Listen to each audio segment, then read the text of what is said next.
ಪ್ರಾರ್ಥನೆಯೊಂದಿಗೆ ಈ ಕಾರ್ಯಕ್ರಮವನ್ನು ಪ್ರಾರಂಭಿಸೋಣ. ಪ್ರಾರ್ಥನೆಯನ್ನು ಮಾಡಲಿದ್ದಾರೆ ಶ್ರೀಮತಿ ವಿದುಷಿ ನಾಗಶ್ರೀ ನಾಗೇಶ್ವರ.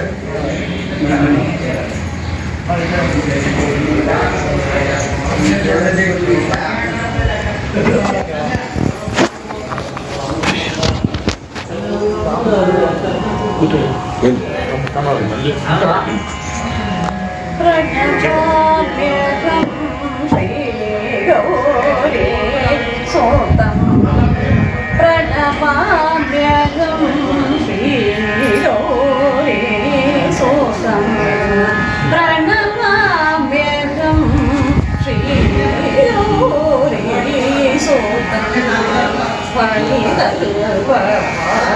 फलितल्पवासुदेव भक्ता सततं प्रणमाम्यहं श्रीगौरी सोतं वासुदेव भक्तं सततं प्रणमाम्यहं श्रीगौरी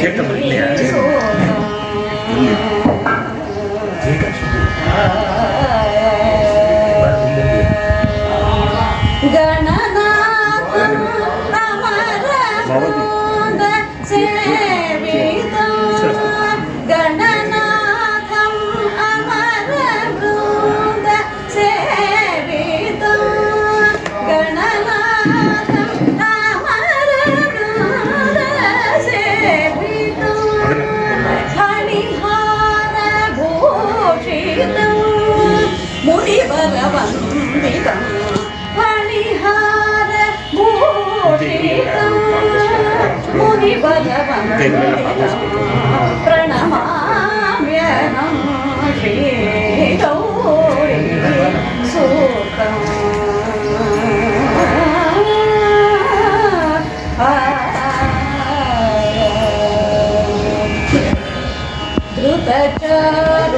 धृतचारुमोदकं गजमुखं सितकर अमितगर्भभञ्जकं धृतचारुमोदकं गजमुखं सितकर अमितगर्भभञ्जकं नतलोक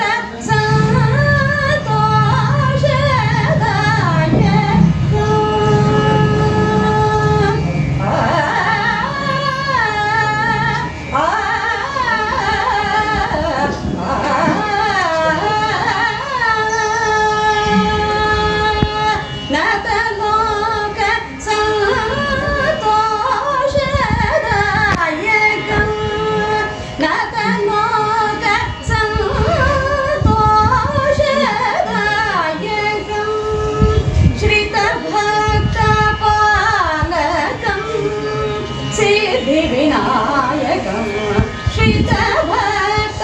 श्रितभक्तपालकं सिद्धिविनायकं प्रणमाम्यहं श्रीगौरी सूतं फणितल्पवासुदेव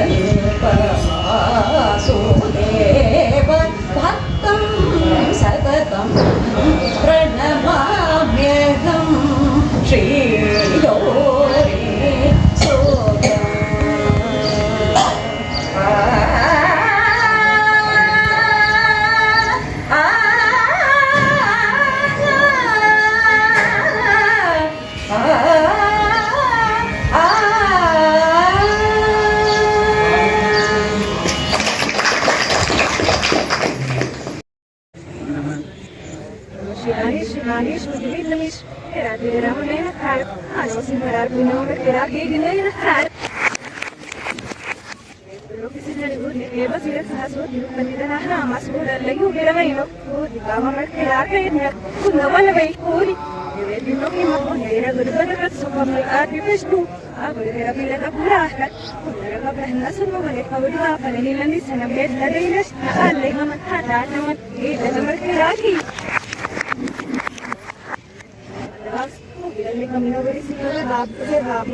नमो ब्रह्मणे नमस्ते वायो तमेव प्रत्यक्षं ब्रह्मादि तमेव प्रत्यक्षं ब्रह्मोदिष्यामि सुदं वदिष्यामि सत्यं वदिष्यामि तन्मामवतु तद्वर्तारमवतु अवतु माम् अवतु विकारम् ॐ शान्ति शान्ति शान्तिः।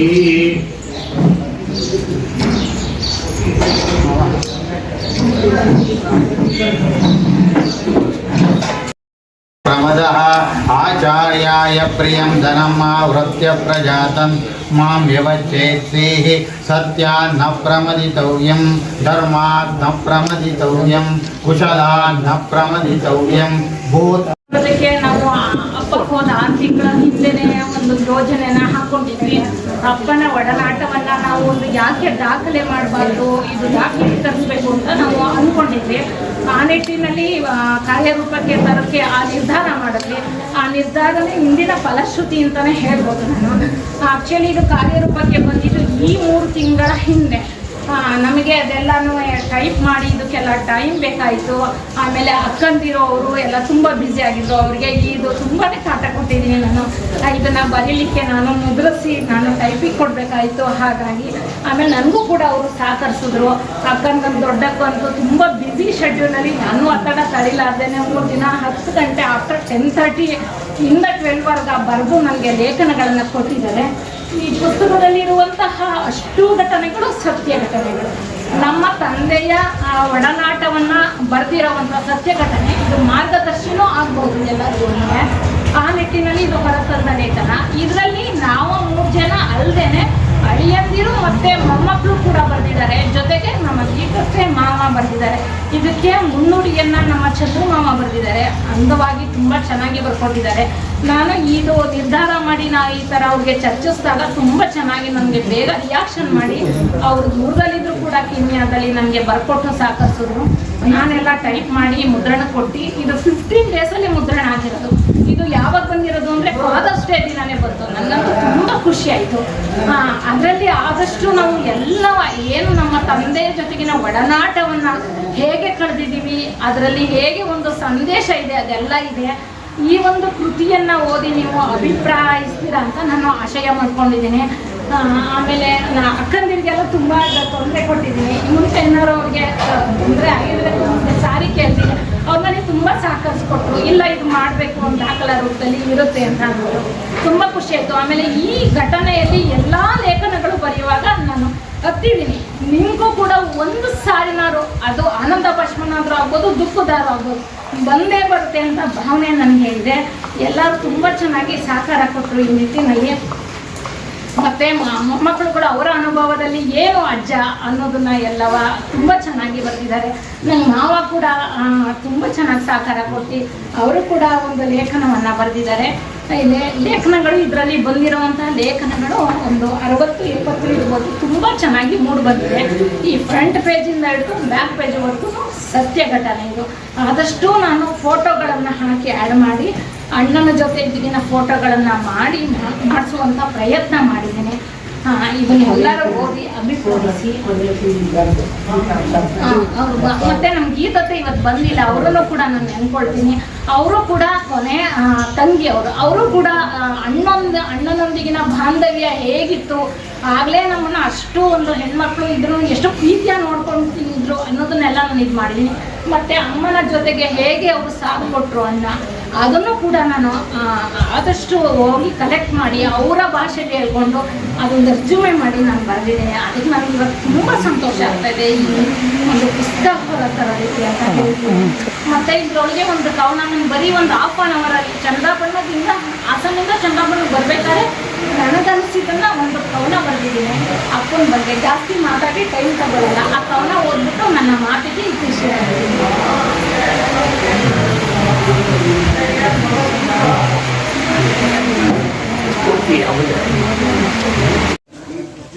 ಪ್ರತಿಯೊಬ್ಬರೂ ಸಹ ಅವರ ಬಗ್ಗೆ ಯಾವ ಥರ ವರ್ಣನೆ ಅನ್ನೋದನ್ನು ಪೂರ್ವಕವಾಗಿ ಬಿಟ್ಟಿದ್ದಾರೆ.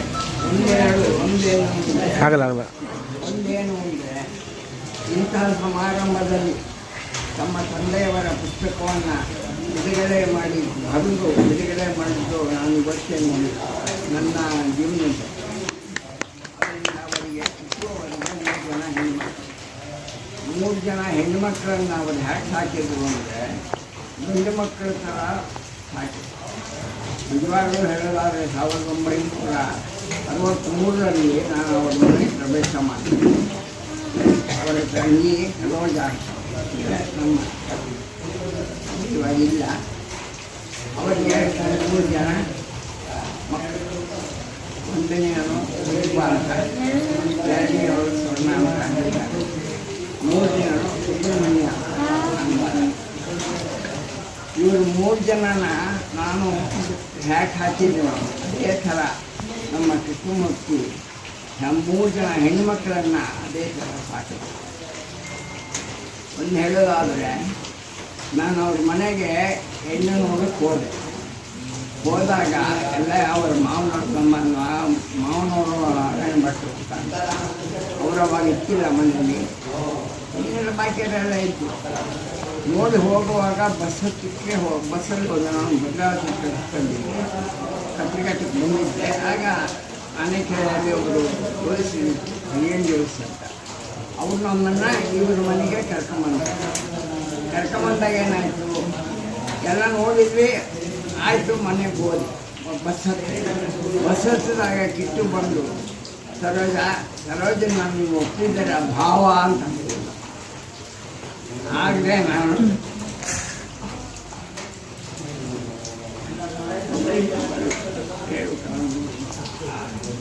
ಇನ್ನೊಂದೇನಪ್ಪ ಅಂದರೆ ನನ್ನ ಮಗನ ಉಪನಯನವನ್ನು ಚೂಡಾಕರ್ಮವನ್ನು ಒಳ್ಳೆಯದೇ ಮಾಡಬೇಕು ಭದ್ರಾವತಿಗೆ ಆಗೋಲ್ಲ ಅಂತ ಹೇಳಿ ಕರ್ಕೊಂಡ್ಬರ್ತೆ ಬಂದಿದ್ದೆ. ನನಗೆ ಬಂದು ಕೇಳಿದೆ, ಅಯ್ಯೋ ಅದಕ್ಕೇನು ಬಾವ ಬನ್ನಿ ಎಲ್ಲ ಸೇರ್ಕ ಮಾಡೋಣ, ಎಲ್ಲ ಇದ್ದಾರೆ ಅಂತ ಹೇಳಿ ಕರ್ಕೊಂಬಂದಾಗ ಅವನು ಏನೋ ನಮ್ಮ ಅವತ್ತಿನ ಒಂದು ಏನಿದೆ ಖರ್ಚನ್ನು ಅವನು ಕೇಳ್ಕೊಟ್ಟಿದ್ದೆ.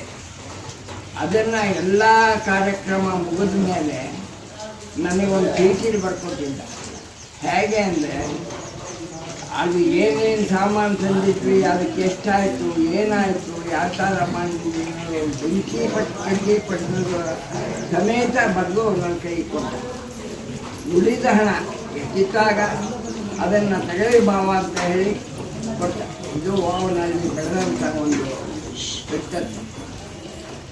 ಇದ್ರ ಬಗ್ಗೆ ಹೇಳೋದಾದರೆ ನಿಜವಾಗ್ಲೂ ಅವನು ಎಲ್ಲರಿಗೂ ಅವರ ಮನೆ ಗಂಡು ಮಕ್ಕಳಿಂದ ಹಿಡಿದು ಅಳಿಯಂದ್ರಿಂದ ಹಿಡಿದು ಹೆಣ್ಮಕ್ಳಿಂದ ಹಿಡಿದು ಪ್ರೀತಿಗಳಿದ್ಕೊಂಡು ಹೇಳಿ ಎಲ್ಲ ಸಚಿವರಲ್ಲಿ ಎಲ್ಲರೂ ಬರ್ತಿದ್ದಾರೆ. ತಾವು ಓದಿ ಅವರ ಬಗ್ಗೆ ತಿಳ್ಕೋಬೇಕು. ತಮ್ಮ ಅಭಿಪ್ರಾಯವನ್ನು ಹಂಚಿಕೊಂಡ ಶ್ರೀಯುತ ಭದ್ರಾವತಿ ರಾಮಸ್ವಾಮಿಯವರಿಗೆ ಧನ್ಯವಾದಗಳು. ಈಗ ಶ್ರೀಯುತ ಗೌರಿಶಂಕರ್ ಅವರು ಮಾತನಾಡಬೇಕು. ಮಾನ್ಯ ಮಿತ್ರ ಬಾಂಧವರೇ, ಈ ದಿನ ಏನು ನಮ್ಮ ಕೃಷ್ಣಮೂರ್ತಿಗಳ ವೈದ್ಯ ಶ್ರೀರಾಮಚಂದ್ರರು ನುಡಿ ಹೇಳಿದ್ದಾರೆ. ಮಾತಾ ನಾಸ್ತಿ ಪಿತಾ ನಾಸ್ತಿ ನಾಸ್ತಿ ಬಂಧು ಸಹೋದರ ಅರ್ಥೋ ನಾಸ್ತಿ ಗೃಹಂ ನಾಸ್ತಿ ತಸ್ಮಾತ್ ಜಾಗೃತ. ಪರಲೋಕ ಯಾತ್ರೆ ಸಮಯದಲ್ಲಿ ಅಂತ್ಯಕಾಲದಲ್ಲಿ ತಾಯಿಯೂ ಇರುವುದಿಲ್ಲ, ತಂದೆಯೂ ಇರುವುದಿಲ್ಲ, ಬಂಧುಗಳಾಗಲಿ ಸಹೋದರರಾಗಲಿ ಯಾರೂ ಇರುವುದಿಲ್ಲ, ಹಣವಾಗಲಿ ಮನೆಯಾಗಲಿ ಜೊತೆಯಲ್ಲಿ ಬರುವುದಿಲ್ಲ. ಆದ್ದರಿಂದ ಎಲೈ ಮಾನವರೇ ಎಚ್ಚರ ಅಂತ ಶಂಕರಾಚಾರ್ಯರು ಮಾತಾಡಿದರು. ಈ ಮಾತನ್ನು ಯಾಕಪ್ಪ ಹೇಳ್ತೀನಿ, ನಮ್ಮ ತಂದೆಯವರು ನಿಧನರಾದಾಗ ವೈಕುಂಠ ಸಮಾರಂಭದಲ್ಲಿ 1994 ಆವಾಗ ವೇದ ಬ್ರಹ್ಮ ಚಂಜು ಭಟ್ರವರು ಈ ಮಾತು ಹೇಳಿದರು. ಅದು ಅರ್ಥ ಗೊತ್ತಿರಲಿಲ್ಲ, ಅವನ ಕಣ್ಣಲ್ಲಿ ನೀರು ಬಂದಿಲ್ಲ. ಅಂದರೆ ಈ ಮನುಷ್ಯ ಮಾನವ ಹುಡ್ತಾನೆ ಬಂದಿದ್ದು ಆಗಿ ಒಂದು ನಮ್ಮ ಒಂದು ಬಾಂಧವ್ಯದಲ್ಲಿ ತಂದೆ ತಾಯಿ ಮಕ್ಕಳು ಆ ಥರ ಬಂದವರು. ಈ ಥರ ನಮ್ಮ ಪ್ರೀತಿಯ ಕಿಟ್ಟು ಮಾವ, ನಮಗೆ ಕಿಟ್ಟು ಮಾವ ಆಮೇಲೆ ಸುಬ್ರು ಮಾವ ಅಂತ ತುಂಬ ಅದೇನೋ ಒಂಥರ ತುಂಬ ಅಟ್ಯಾಚ್ಮೆಂಟ್ ಇದೆ. ಸುಂಡಳ್ಳಿದ್ರೆ ಅಟ್ಯಾಚ್ಮೆಂಟ್ ಇದೆ. ಯಾಕಂದರೆ ಅಲ್ಲಿ ಬಂದರೆ ಫ್ರೀಡಮ್. ಅಲ್ಲಿ ಬಂದು ಆ ಹಿಂದೆ ಹಿತ್ತಲಲ್ಲಿ ನಾನು ಅಲ್ಲಿ ಆಟ ಮಾಡ್ತಾ ಆ ಒಂದು ಮರ ಇತ್ತು, ಆ ಮರದಲ್ಲಿ ಒಂದು ಬಡವ ಇತ್ತು, ಅದನ್ನ ಮುರಿದಾಕಿದ್ದೆ ನಾನು. ಇವಾಗ ಆಗ್ತಾ ಇತ್ತು. ಆವಾಗ ಇದು ಸುಬ್ರ ಮಾವ ಸ್ವಲ್ಪ ಸಿಟ್ಟು ಜಾಸ್ತಿ, ಹೊಡಿಕೆ ಬಂದ್ಬಿಟ್ಟು ಆ ಕಿಟ್ಟು ಮಾವ ಬಂದು ಅಡ್ಡ ತಡೆದ್ರೆ ಬೇಡ ಇಲ್ಲಿ. ಸೊ ಆ ಥರ ಬಂದು ನನಗೆ ತುಂಬ ಒಡನಾಟ. ಸುಂಡಳ್ಳಿ ಅಂದ್ರೆ ಏನೋ ಅಟ್ಯಾಕ್ ಮಾಡಿ ಯಾವ್ದಾದ್ರು ಆ ಕಡೆಯಿಂದ ಚಟಾಪಟ ಬಂದ ಸುಂಡಳ್ಳಿಗೆ ಒಂದು ವಿಸಿಟ್ ಕೊಡೋದು, ಇಲ್ಲ ಆದಷ್ಟು ಸುಂಡಳ್ಳಿಲೇ ನಾನು ಸ್ಟೇ ಮಾಡೋದು. ಯಾಕಂದರೆ ಒಂಥರ ಅಟ್ಯಾಚ್ಮೆಂಟ್ ಯಾರು. ಸೊ ಇದ್ರ ಮಧ್ಯೆ ನಾನೊಂದು ಅಬ್ಸರ್ವ್ ಮಾಡಿದ್ರೆ ಅತ್ತೆಯವರು ಕಿಟ್ಟು ಮಾವರು ಗಂಡು ಮಕ್ಕಳು ಹೆತ್ತಿಲ್ಲ, ಆದರೆ ಗಂಡು ಮಕ್ಕಳಷ್ಟೇ ಬಲಿಷ್ಠವಾಗಿರೋದನ್ನ 3 ಹೆಣ್ಣು ಮಕ್ಕಳು ಅತ್ತೆಯವರು ಪಡೆದಿದ್ದಾರೆ. ಅವರು ಹೆಣ್ಮಕ್ಳಲ್ಲ, 3 ಜನ ಗಂಡು ಮಕ್ಕಳು. ನಾನು ಹೇಳ್ತಿರ್ತೀನಿ ನೀವು ಯಾವಾಗ ಮಿಥಿಲೆ ಸೀತೆರು ಅಂತ ಹೇಳ್ತಾರೆ. ಸೀತೆ ಹೆಂಗೆ ರಾಮಂಗೆ ಒಂದು ಸಪೋರ್ಟ್ ಆಗಿ ನಿಂತು ಎಲ್ಲ ಕಾರ್ಯಗಳನ್ನು ನಿಂತು ಅಂತ ಮಾಡಿದ್ರು, ಅದೇ ಥರ ನಮ್ಮ 3 ಜನ ಹೆಣ್ಮಕ್ಳು ಸುಮಾ, ಸವಿತಾ, ಪ್ರೇಮ ಅವರು ಅತ್ತೆಯವರು ಅದಕ್ಕೆ ಸಪೋರ್ಟಿವ್ ಆಗಿ ನಮ್ಮ 3 ಜನ ಅಳಿಯಂದ್ರು ಬ್ರಹ್ಮ ವಿಷ್ಣು ಮಹೇಶ್ವರ ಅಂತ ಕೂಡ ಹೇಳ್ತಾರೆ. ಆ ಥರ 3 ಜನನೂ ನಮಗೆ ಅವರು ನಮ್ಮ ಪ್ರಶಾಂತ್ ಆಮೇಲೆ ಪರಮೇಶ್ವರ ರಾಮಣ್ಣ 3 ಜನನೂ ಚೆನ್ನಾಗಿ ನಿಂತು ಈ ಒಂದು ವರ್ಷದ ಕಾರ್ಯನ ಗಂಡು ಮಕ್ಕಳು ಇದ್ರೂ ಇಷ್ಟು ಇದಾಗಿ ಮಾಡ್ತಿರ್ತಿಲ್ಲ ಅಂತ ಅಷ್ಟು ಚಾಚು ತಪ್ಪದೆ ಸಾಂಪ್ರದಾಯಿಕವಾಗಿ ಒಂದು ಭಕ್ತಿಯಾಗಿ ಎಲ್ಲ ಮಾಡಿ ಇವತ್ತು ಒಂದು 12 ತಿಂಗಳದ್ದು ಕಾರ್ಯಗಳನ್ನ ಮುಗಿಸಿ.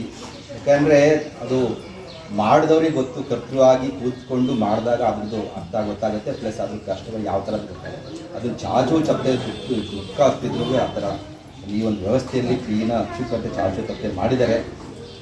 ಸೊ ಇದಕ್ಕೆ ಇವನ್ನೆಲ್ಲ ಮಾಡಿ ನಮ್ಮ ಕಿಟ್ಟು ಮಾವನ್ನ ವೈಕುಂಠ ಕಳಿಸ್ಕೊಟ್ಟಿದ್ದಾರೆ. ಸೊ ಎಲ್ಲರಿಗೂ ಮನೆಯವರಿಗೆ, ಪರಿವಾರಕ್ಕೆ, ನಮ್ಮ ಕಿಟ್ಟು ಮಾವ ಕೊಡೋ ಆತ್ಮಕ್ಕೆ ಶಾಂತಿ ಸಿಗಲಿ. ನಮ್ಮ ಹೆಣ್ಮಕ್ಳಿಗೆ ಒಂದು ಅದನ್ನು ಸ್ವಲ್ಪ ದುಃಖವಂತ ಧೈರ್ಯ ಬರಲಿ. ಅವರೊಂದು ಶಕ್ತಿ ಅತ್ತೆಯವರಿಂದ ಏನು ಅವ್ರಿಗೆ ಎದ್ದಿರೋ ಶಕ್ತಿನ ಒಂದು ಗಂಡು ಮಕ್ಕಳು ಎದ್ದಿದ್ದಾರೋ ಅದು ಹಾಗೆ ಕಾಪಾಡ್ಕೊಂಬರಲಿ. ಹೀಗೆ ಮುಂದೆ ಚೆನ್ನಾಗಿ ನಮ್ಮ ಅತ್ತೆಯವರನ್ನು ನೋಡಿಕೊಂಡು ಚೆನ್ನಾಗಿರಿ ಅಂತ ಹೇಳಿ ಇದಕ್ಕೆ ಎಲ್ರಿಗೂ ಹೇಳ್ತಾ ನಾನು ಮಾತನಾಡ್ತೀನಿ. ಧನ್ಯವಾದಗಳು. ಈಗ ಶ್ರೀಮತಿ ತನಕ ಆ್ಯಕ್ಚುಲಿ ನಾನು ಇಷ್ಟೊಂದು ಮಾತು ಹೇಳಬೇಕು ಅಂದ್ಕೊಂಡು ಮ್ಯಾಕ್ಸಿಮಮ್ ಮಾಡ್ಬಿಟ್ಟ. ಸುಂಡಳ್ಳಿ ಅಂದರೆ ನಮಗೆಲ್ಲ ಪಂಚಪ್ರಾಣ. ಅಮ್ಮನ ಜೊತೆ ಬಂದರೆ ಎಲ್ಲವಾಗಲೂ ಹೋಗಿ ಬರ್ತಾಯಿದ್ವಿ. ಆ್ಯಕ್ಚುಲಿ ಅಜ್ಜ ಹೋದಾಗ ಇಷ್ಟು ದುಃಖದ ವಿಚಾರ ಅದು. ನಾವೆಲ್ಲ ಎಷ್ಟು ಅವ್ರಿಗೆ 10 ದಿನದ ಮೈಗೆ ನಮ್ಗೆ ಅದೊಂದು ಆಟ ಆಗೋಗಿತ್ತು. ಅವರೆಲ್ಲ ಓಡಿಸ್ಕೊಂಡು ಬರೋದು, ನಮ್ಮನ್ನು ಮುಟ್ತೀವಿ ಅಂತ ಹೆಣ್ಮಕ್ಳು ನಾವೆಲ್ಲ ಸರಿ ಮುಟ್ಬಾರ್ದು ಅನ್ನೋದು ಏನೋ ಒಂದು ದೊಡ್ಡ ಅಪರಾಧ ಏನೋ ಅನ್ನೋ ಥರ ನಮಗೂ ಏನೋ ಅರ್ಥ ಆಗದೇನೋ ವಯಸ್ಸು. ಎಲ್ಲ ಸುಂಡಳ್ಳಿ ಮನೆಯಿಂದ ಆಲ್ಮೋಸ್ಟ್ ದೇವಸ್ಥಾನ ತನಕ ಓಡೋಗ್ತಾ ಇದ್ವಿ, ತಪ್ಪಿಸ್ಕೋಬೇಕು ನಾವು ಅಂತ. ಅದೇ ಒಂದು ದೊಡ್ಡ ಆಟ ಆಗಿತ್ತು. ತೋಟ ಸುತ್ತೋದು, ನೋಡೋದು, ಮಾಡೋದು ಅಂದರೆ ನಮಗೆ ಸುಂಡಳ್ಳಿಲಿ ನಾವೆಲ್ಲರೂ ಹಾಗೆ ಎಂಜಾಯ್ ಮಾಡಿದ್ವಿ. ಇನ್ನು ಮಾವನ ಬಗ್ಗೆ ಎಲ್ಲರೂ ನಿಮ್ಗೆ ಹೇಳಿದ್ದಾರೆ. ಅದು ನನಗೆ ಮಾವನ ಹೆಣ್ಮಕ್ಳ ಬಗ್ಗೆ ಹೇಳಕ್ಕೆ ಇಷ್ಟಪಡ್ತೀನಿ. ಎಷ್ಟೊಂದು ಸಮಾಜದಲ್ಲಿ ಸಾಧಕಿಯರು ಮಾಡ್ತಾರೆ ಅಂತೆಲ್ಲ ಓದ್ತಿರ್ತೀವಿ, ಕೇಳ್ತಿರ್ತೀವಿ. ಬಟ್ ನಾವು ನಮ್ಮ ಮಾವನ ಮಕ್ಕಳು 3 ಜನ ಹೆಣ್ಮಕ್ಳು ಸಾಧಕಿಯರ ಥರ ಇಷ್ಟು ದಿನ ಅವ್ರು ಫಸ್ಟು ಚಿಕ್ಕ ವಯಸ್ಸಲ್ಲೇ ಸೈಕಲ್ ಕಲಿಸಿದ್ರು. ಮಾವ ಸ್ಕೂಲಿಗೆ ತೊಗೊಂಡು ಹೋಗ್ತಾಯಿದ್ರು. 3 ಜನನು ಧೈರ್ಯವಾಗಿ ಎಲ್ಲರನ್ನೂ ಎದುರಿಸ್ತಿದ್ರು. ಅಷ್ಟೆಲ್ಲ ಮಾಡ್ಕೊಂಡು ಈಗ 1 ವರ್ಷದಿಂದಲೂ ಅಷ್ಟು ಸಾಧನೆ ಮಾಡ್ಕೊಂಡು ಬಂದಿದ್ದಾರೆ. ಅವ್ರು 3 ಜನಕ್ಕೂ ನಾನು ತುಂಬ ನಿಜವಾಗ್ಲೂ ಅಭಿನಂದನೆ ಸಲ್ಲಿಸ್ತೀನಿ. ಎಲ್ಲದಕ್ಕಿಂತ ಹೆಚ್ಚಾಗಿ ಒಂದು ಪ್ರೇರಣೆ ಕೊಟ್ಟರು. ತಂದೆ ಬಗ್ಗೆ ಎಲ್ಲ ಹತ್ರ ಮಾಹಿತಿ ಸಂಗ್ರಹಿಸಿ ಇಷ್ಟೆಲ್ಲ ವಿಚಾರನ ನಾವು ಕಲೆಕ್ಟ್ ಮಾಡಿ ಅಪ್ಪನ ಬಗ್ಗೆ ಅಮ್ಮನ ಬಗ್ಗೆ ನಾವು ಇಷ್ಟೆಲ್ಲ ಮಾಡ್ಬೋದು ಅಂತ ಒಂದು ಹಾದಿನ ಬೆಳೆಸ್ಕೊಟ್ಟಿದ್ದಾರೆ. ಆ ಮಾರ್ಗದರ್ಶನದಿಂದ ನಿಜ ಎಲ್ಲರೂ ಇದನ್ನು ಫಾಲೋ ಮಾಡ್ಬೋದು. ಏನೋ ನಾವು ದೊಡ್ಡದಾಗಿ ಪುಸ್ತಕ ಬರೆಯೋರೇ ಆಗಬೇಕು, ಸನ್ಮಾನ ಮಾಡಬೇಕು ಅಂತಲ್ಲ, ನಮ್ಮ ಮನೆಯವ್ರ ಬಗ್ಗೆ ಇಷ್ಟೆಲ್ಲ ಮಾಡ್ಬೋದು, ಇಷ್ಟೆಲ್ಲ ನಾವು ತಿಳಿಸ್ಕೊಡ್ಬೋದು ಅನ್ನೋದು ಗೊತ್ತಾಗ್ಬೋದು ಅನ್ನೋದು ಪ್ರೇಮ ತುಂಬ ಎಫರ್ಟ್ ಹಾಕಿದ್ದಾಳೆ. ಅದ್ರ ಬಗ್ಗೆ ಎಲ್ಲ ಒಂದು ಚಪ್ಪಾಳೆ. ಸೊ ಆ ದಾರಿನ ನಾವೆಲ್ಲ ಫಾಲೋ ಮಾಡೋಣ. ನಮ್ಮ ತಂದೆ ತಾಯಿಗಳ ಬಗ್ಗೆ, ಅವ್ರ ಫ್ಯಾಮಿಲಿ ಬಗ್ಗೆ, ಅವ್ರ ವಂಶವೃಕ್ಷದ ಬಗ್ಗೆ ತಿಳ್ಕೊಂಡು ಮನೆ ಮನೆತನ ಉಳಿಸೋಣ. ಎಲ್ಲದ್ರ ಜೊತೆ ಬರೀ ಮಾವನ ಬಗ್ಗೆ ಹೇಳೋದಲ್ಲ, ಅತ್ತೆ ಎಷ್ಟು ಕಷ್ಟಪಟ್ಟಿದ್ದಾರೆ ಅಂದರೆ ತೋಟ ಮನೆ ಸಿಕ್ಕೊಂಡು ಗಂಡು ಮಕ್ಕಳಿಗಿಂತ ಹೆಚ್ಚಾಗಿ ಮಾವ ಹುಷಾರಿಲ್ದಿದ್ದಾಗ ಅವ್ರನ್ನ ನೋಡಿಕೊಂಡು ಅಷ್ಟು ಅತ್ತೆ ಮಾಡಿದ್ದಾರೆ. ಅತ್ತೆ ಥರ ಹೆಣ್ಮಕ್ಳ ಥರ ಮನೇಲಿ ಎಲ್ಲ ಮನೇಲಿ ನಿಂತಿರ್ತಾರೆ ಹೆಣ್ಮಕ್ಳು. ಒಬ್ಬರು ಏನಾದ್ರು ಸಾಧನೆ ಮಾಡಬೇಕು ಅಂದರೆ ಹಾಗಂತ ಗಂಡು ಮಕ್ಕಳು ಮಾಡೋದು ಅಂತಲ್ಲ, ಅವ್ರು ಪ್ರತಿಯೊಂದು ಹೆಜ್ಜೆಲು ಮುಂದೆ ಇರ್ತಾರೆ, ಮುಂದೆ ನಮ್ಮ ಹೆಣ್ಮಕ್ಳು. ಸೊ ಅತ್ತೆಗೂ ಸಹ ನಮ್ಮೆಲ್ಲ ಪರವಾಗಿ ಒಂದು ಒಳ್ಳೆ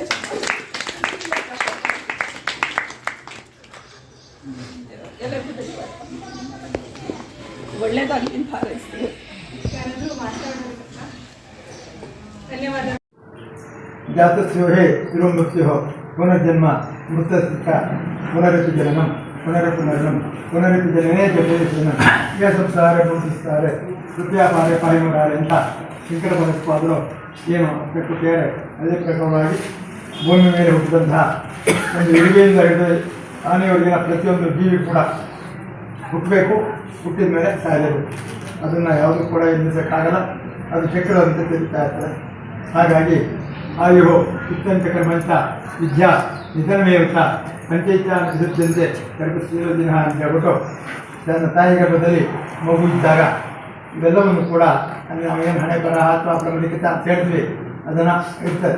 ಅಂದರೆ ಆ ಜೀವಿ ತನ್ನ ತಾಯಿ ಗರ್ಭದಿಂದ ಹೊರಗಡೆ ಬಂದಾದಮೇಲೆ ಅವನಿಗೆ ಎಷ್ಟು ವರ್ಷ ಆಯಸ್ಸು, ಆಮೇಲೆ ಏನು ಹಣ ಸಂಪಾದನೆ ಮಾಡ್ತಾನೆ, ಏನು ಆ ಹಣವನ್ನು ಸಂಪಾದನೆ ಮಾಡೋಕ್ಕೆ ಕೆಲಸವನ್ನು ಮಾಡ್ತಾನೆ, ಆಮೇಲೆ ಅದಕ್ಕೆ ವಿದ್ಯಾ ವಿದ್ಯೆಯನ್ನು ಕಲಿತಾನೆ, ಆಮೇಲೆ ಇವೆಲ್ಲ ಆಗಿ ಕೊನೆಗೆ ಅವನು ಯಾವಾಗ ನಿಧನ ಆಗ್ತಾನೆ ಇವೆಲ್ಲವನ್ನು ಕೂಡ ತಿಳಿಸಿದೆ. ಹಾಗೆ ನಮ್ಮ ಬ್ರಾಹ್ಮಣರಿಗೆ ಷೋಡಶ ಕರ್ಮಗಳನ್ನು ಹೇಳಿದ್ದಾರೆ. 15 ಕರ್ಮಗಳನ್ನು ಪ್ರತಿಯೊಬ್ಬ ಜೀವಿಯು ನಾನಿರುವಂಥ ಸಂದರ್ಭದಲ್ಲಿ ಅದನ್ನು ಆಚರಣೆ ಮಾಡ್ಕೊಳ್ತಾನೆ. ನಾನು ತನ್ನ ಮಕ್ಕಳು ಇವೆಲ್ಲವನ್ನು ಕೂಡ ಸಂತೋಷವಾಗಿ ಇವೆಲ್ಲವನ್ನು ಮಾಡಬೇಕು. ಒಂದು ಸಂಚಾರ ಇರುತ್ತೆ. ಆದರೆ ಈ 16 ಕರ್ಮ ಏನಿದೆ ಅಂತ್ಯೇಷ್ಟಿ ಕರ್ಮವನ್ನು ಮಾಡ್ಕೊಳ್ಳೋದಕ್ಕೆ ಅವನು ಹುಡ್ಕೊಂಡಿರೋದು. ಅವನು ಜೀವಂತವಾಗಿರಲ್ಲ.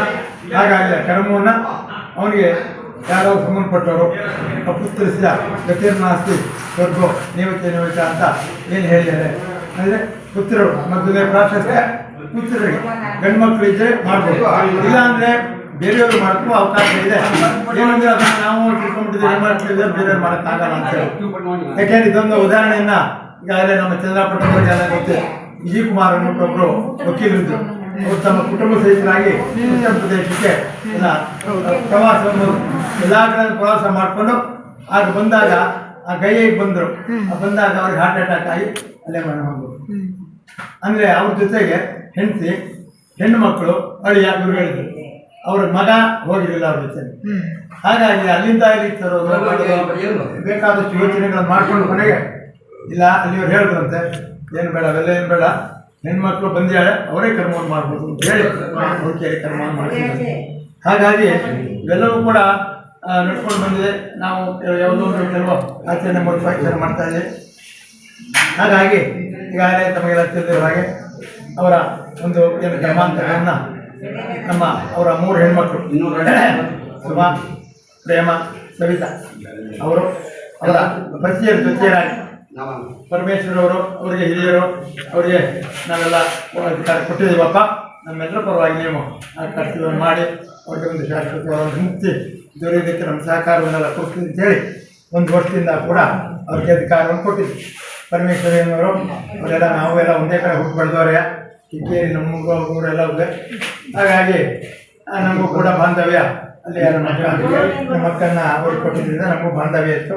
ಹಾಗಾಗಿ ಬಂದು ನಮ್ಮನ್ನು ಕೇಳ್ಕೊಂಡಾಗ ಆಯಿತು, ನನಗೆ ಯಾರು ಏನು ತಿಳಿದಿದೆ ಅದನ್ನು ಮಾಡ್ತೀನಿ ಅಂತ ಹೇಳಿ ಉನ್ನತವಾಗಿ ಅಂತ್ಯೇಷ್ಟಿ ಅವತ್ತಿನ ಪ್ರಾರಂಭವಾಗಿ ಇಲ್ಲಿಯವರು ಕೂಡ ಪ್ರತಿ ತಿಂಗಳು ಕೂಡ ತಪ್ಪದೆ ಎಲ್ಲವನ್ನು ಕೂಡ ಮಾಡ್ಕೊಂಡು ಬಂದಿದ್ದಾರೆ. ಅವರಿಗೆ ಅವರ ಅಕ್ಕಂಗಿಯರು 3 ಜನ ಮತ್ತು ಅವರ ತಾಯಿಯವರ ಒಂದು ಇದು ಸಹಕಾರ ಎಲ್ಲವರು ಕೂಡ ಎಲ್ಲ ಥರದ್ದು ಕೂಡ ಅವರಿಗೆ ಕೊಟ್ಟು ಇದನ್ನು ಮಾಡೋಣ ಅಂಥೇಳಿ ಮತ್ತು ಅವ್ರ ಊರಲ್ಲೇ ಕೆಲವು ತಿಂಗಳು ಮಾಡಿದ್ರು ಸುಂಡಳ್ಳಿನಲ್ಲಿ. ಆಮೇಲೆ ಅಲ್ಲಿ ಸ್ವಲ್ಪ ಅವಕಾಶಗಳು ಕೆಲವು ಅನಿವಾರ್ಯಗಳು ಅಲ್ಲಿ ಇದ್ದಿದ್ದರಿಂದ ಅದು ಮಾಡೋಕ್ಕಾಗಲಿಲ್ಲ. ಆಮೇಲೆ ಪರಮೇಶ್ವರ ಕಿಕ್ಕೇರಿ ಮೇಲೆ ಇವೆಲ್ಲ ಮಾಡೋಕ್ಕೆ ವ್ಯವಸ್ಥೆ ಮಾಡಿದ್ರು. ಅದಕ್ಕೆ ಅವರೆಲ್ಲರೂ ಕೂಡ ಅಲ್ಲಿ ಬಂದು ಭಾಗವಹಿಸ್ತಾ ಇದ್ರು. ಅದನ್ನು ಇಲ್ಲಿವರು ಕೂಡ ಮಾಡಿಕೊಂಡು ಬಂದೆ. ಹಾಗಾಗಿ ಯಾವುದೋ ಒಂದು ಶ್ರದ್ಧೆಯಿಂದ ಒಂದು ಕಾರ್ಯವನ್ನು ಮಾಡಬೇಕಾಗುತ್ತೆ. ಮಾಡಬೇಕಾದ್ರೆ ಏನೋ ಕಾಟಾಚಾರಕ್ಕೆ ಮಾಡೋದಲ್ಲ. ಹಾಗಾಗಿ ನಿಷ್ಠೆಯಿಂದ ನಿಯಮದಿಂದ ಇವರೆಲ್ಲರೂ ಕೂಡ ಪ್ರತಿ ತಿಂಗಳು ಕೂಡ ಎಲ್ಲರೂ ಕೂಡ ವ್ಯವಸ್ಥೆ ಮಾಡಿಕೊಂಡು ಅವರ ಒಂದು ಸದ್ಗತಿ ದೊರೆಯಲಿ ಅವರ ತಂದೆಯವರಿಗೆ ಅಂತೇಳಿ ಬಹಳ ವ್ಯವಸ್ಥಿತವಾಗಿ ಅದನ್ನು ಮಾಡಿದ್ದಾರೆ. ಏನು ಜಾಮಾತ ಅಳಿಯ ಅಂದರೂ ಶ್ರೇಷ್ಠನೇ. ಹಾಗಾಗಿ ಅವರೇ ಕರ್ತವ್ಯನ ಇವರೆಲ್ಲರ ಪರವಾಗಿ ಮಾಡಿದ್ದಾರೆ. ಹಾಗಾಗಿ ಇದರಲ್ಲಿ ಯಾವುದೇ ಥರದ ಲೋಪದೋಷ ಇದ್ದರೆ ಅವರೆಲ್ಲ ಮಾಡಿದ್ದಾರೆ. ಇದೆಲ್ಲ ಆದಮೇಲೆ ಅನೇಕ ರೀತಿಯಲ್ಲಿ ಈಗಾಗಲೇ ಒಂದು 2-3 ತಿಂಗಳಿಂದ ಅವ್ರ ಊರಿನಲ್ಲೇ ಮಾಡಬೇಕು ಅನ್ನುವಂಥ ಒಂದು ಅಭಿಪ್ರಾಯ ಇತ್ತು. ಅದು ನೋಡಿ ಯಾವ ಥರ ಆ ದೈವ ಸಂಕಲ್ಪ ಅದು ಮಾಡೋಕ್ಕೆ ಅವಕಾಶ ಆಗಿದ್ದರೆ ಈ ಒಂದು ತೀರ್ಥಕ್ಕೆ ಎಚ್ಚರಿಕೆ ಬರುವಂಥ ಒಂದು ಅವಕಾಶ ಅವ್ರಿಗಿತ್ತು. ಅದರಿಂದ ಅದು ಒಂದು ಪುಣ್ಯ ಅಂತ ನಾವು ಭಾವಿಸ್ತೀವಿ. ಕಾವೇರಿ ತೀರದಲ್ಲಿ ಒಂದು ಕ್ಷೇತ್ರದಲ್ಲಿ ಆಗ ಎಲ್ಲ ವೇದ ಬ್ರಹ್ಮ ಶ್ರೀಗಳು ಇಲ್ಲಿ ಬರೋದಕ್ಕೆ ಅವಕಾಶ ಆಗುವಂಥ ಒಂದು ಸ್ಥಳ. ಆಮೇಲೆ ಬಂದಂಥ ಬಂಧು ಬಾಂಧವರೆಲ್ಲರೂ ಕೂಡ ಭಾಳ ಸಂತೋಷಪಟ್ಟರು. ಏಕೆಂದರೆ ನಾವು ಸುತ್ತಮುತ್ತ ಇರುವಂಥ ಊರನ್ನೇ ನೋಡುತ್ತಿಲ್ಲ, ಇದೊಂದು ಅವಕಾಶ ಮಾಡಿಕೊಟ್ರಿ ಅಂತ ಹೇಳಿ ನಿನ್ನೆಯಿಂದ ಎಲ್ಲ ಈ ಸುತ್ತಮುತ್ತ ಎಲ್ಲ ಊರಿಗೆ ಹೋಗಿ ಭೇಟಿ ಕೊಟ್ಟು ಬಂದಿದ್ದಾರೆ. ಹಾಗಾಗಿ ಅವರಿಗೆ ಭಾಳ ಇದಾಗಿದೆ ಎಲ್ಲರೂ ಕೂಡ.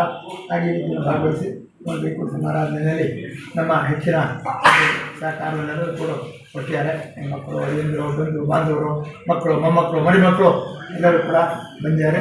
ಹಾಗಾಗಿ ಈ ಒಂದು ಕಾರ್ಯದಲ್ಲಿ ನಮ್ಮ ಪ್ರಶಾಂತರವರ ಸಹೋದರರು ಅವರ ಎಲ್ಲ ಪಾಠಗಳನ್ನು ಮೈಸೂರಿಂದ ಇದನ್ನು ಕರ್ಕೊಂಡ್ಬಂದು ಇದನ್ನು ವೇದ ಪಾರಾಯಣದಲ್ಲಿ ಭಾಗವಹಿಸಲಿಕ್ಕೆ ಅವರು ಬಂದು ನಡೆಸಿಕೊಟ್ಟಿದ್ದಾರೆ. ಅವರೆಲ್ಲರಿಗೂ ಅವರ ಕುಟುಂಬವಾಗಿ ಧನ್ಯವಾದ ಅರ್ಪಿಸ್ತೇನೆ. ಹೇಳಕ್ಕೆ ಹೋದರೆ ದಿನವೆಲ್ಲ ಹೇಳ್ಬೋದು. ಆದರೆ ಇನ್ನೇನಿಲ್ಲ, ಅದೇ ಕರ್ಮಗಳು